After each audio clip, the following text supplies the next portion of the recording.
We all need to escape the hoi polloi, the rudimentary normalities of everyday life, from time to time.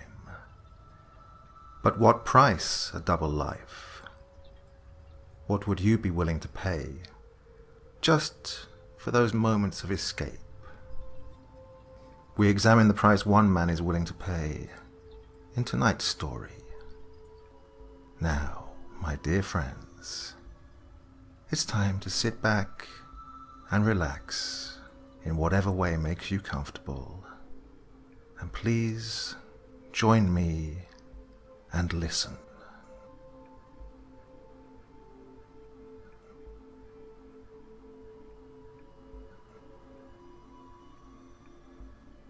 The newspapers were right.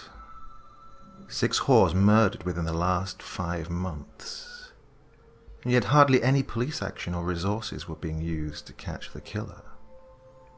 No one could or would claim the bodies. Nobody knew them. Nobody cared. And for anyone who may have, they didn't want to be associated with a cheap skank from some run-down ghetto. The newspapers were right. Nobody felt compelled to speak for the dead. As far as they were concerned, there was no need for fear. This side of town was for right and proper people. There were more pressing issues to print on their front page. Nobody would miss them. Troy scoffed at the paper. Ridiculous, he thought. I can't believe this even made a headline at all. He was numb to such news. Having grown up with a father who stank of cheap booze and fornication, constantly arrested for the assault of his companions and his own son. Troy had known the darker side of life since his formative years. His father was eventually thrown into prison, where his years of poor choices caught up with him, and died behind bars because of one of his many diseases acquired. Troy was placed, then lost, in the foster care system, never staying in one house long enough to call it home, or make any real connections with anyone, barely making friends before being hauled off to a new family. Granted, his short temper and spouts of physical rage may have worried some families. Most knew his backstory, and thought perhaps the apple didn't fall far from the tree. Eventually, he learned how to fend for himself, after much trial and error, and managed to graduate high school with average, he would say decent, grades, before striking out on his own, job hopping until he became manager of a local factory that let him check out of his pay-by-the-week motel living situation. A noise brought him out of his reading. He glanced up to see his wife of 12 years. Rebecca was, in every sense of the word, plain. Plain, dull eyes, plain, dry, dull hair. Even the way she walked nearly bored Troy to tears. Her only act of rebellion that seemed to stick out in stark contrast to her otherwise forgettable appearance was a slightly faded tattoo of a butterfly that sat on her shoulder blade. She was a loyal wife, though, and she made decent money as a masseuse. And she didn't even protest to his wishes to put off starting a family.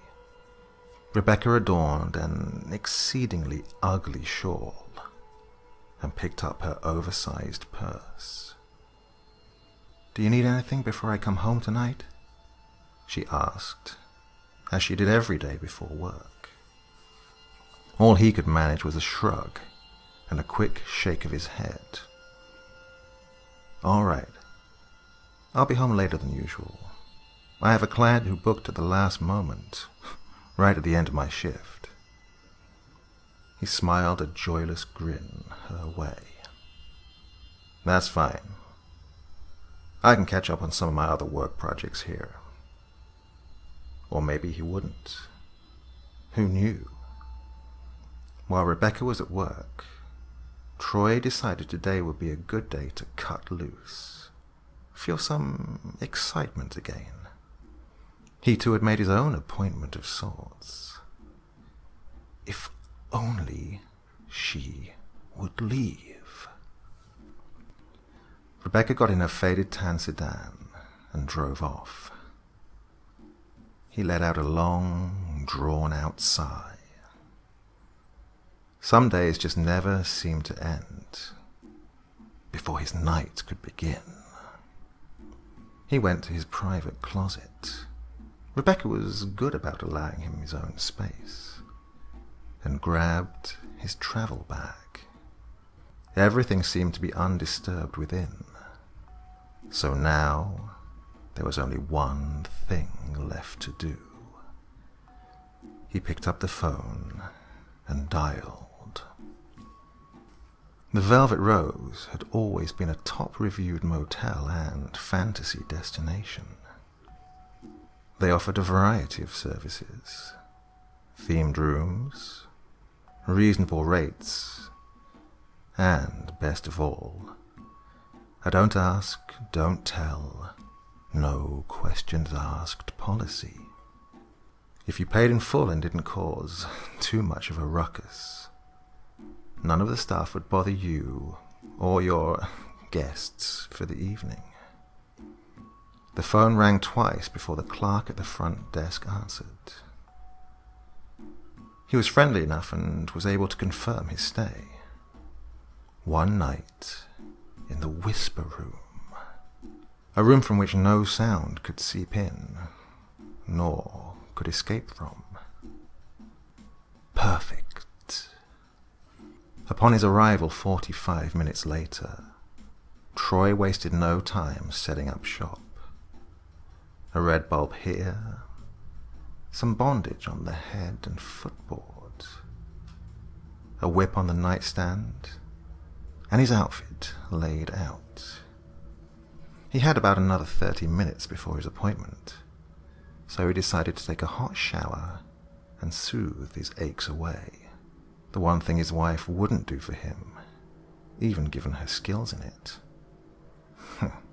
Some masseuse she was. Troy put on his leathers, his mask, and slid into his dual identity, a task made easier by the mushrooms he grew in secret from his wife back home. As if waiting for the exact moment, the room buzzer rang out as soon as he slipped on the last of his uniform, breaking the silence of the Whisper Room. Showtime. This was the first time Troy had used a professional, but discreet, escort service. No pictures were offered on the website, just a questionnaire of your tastes and preferences. Any doubts about the woman they would send were swept away as soon as she herself swept into the room. The magic fungus had begun to work its magic. The room refused to sit still, and the colors and patterns seemed to come off the wall to engulf him. He knew that much of it was the drugs, but he didn't believe it took away from the beauty that opened the door. This woman was the complete opposite of his wife, or indeed any of the women he had ever been with. The swing of her hips was fluid and sensual, far too natural to have been taught. Her deep blonde hair was long, straight, and shimmering. Her makeup was excessive but very well done. The outfit fit her like a glove, exaggerating and yet complementing every curve. Even the way she looked at him made him forget how to breathe for a moment. His head was swimming, and his vision was alternating between hazy and intense, and it made the effect she had that much more appetizing. Remember, he thought, this is business, not a date. Even so, this woman had already excited him more than any other he had known in the past. And even being a stranger from the internet, he felt a familiar, comfortable vibe from her, and almost considered backing out. Almost. There was no need for words. They went at each other like animals. Over and over again, they took turns being dominant. He letting her take control more often than not. This was efficient. She was wearing herself out faster. Soon she would be too tired to carry on. And while the physical act was exciting, the thought of what was to come and the helplessness in her eyes is truly what drove him to press on. Sweat poured from their bodies, and Troy was getting tunnel vision. After they were done, he lay on top of her and looked upon her, while her eyes were closed as she panted to catch her breath. It was now or never. With one hand, he pressed it down firmly on her mouth, as the other hand reached for the knife he had put beneath the mattress. The woman's eyes shot open, and they caught the glint of silver approaching her neck. She tried to let out a wail of shock and fear. This was Troy's favorite sound. He felt closer to his father every time he heard it. Is this what he heard when he was off on one of his escapades? Was this how they felt when they realized what sort of monster they'd hopped into bed with?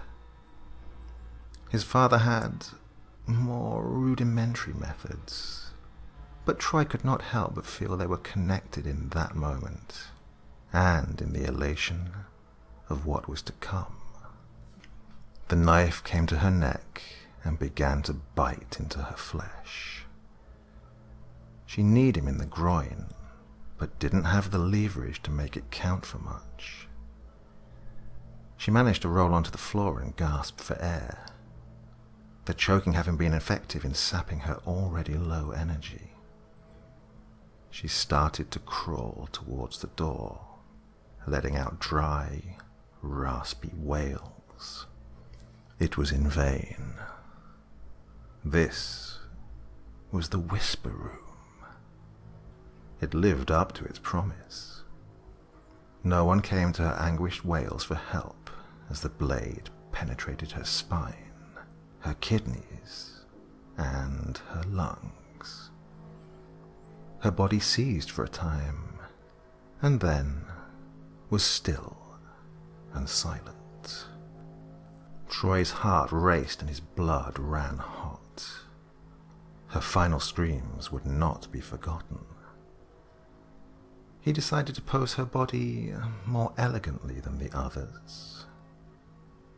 It was then, as he began to pick her body up, that the blonde wig she'd been wearing fell off, revealing a head of plain, dull, dry hair.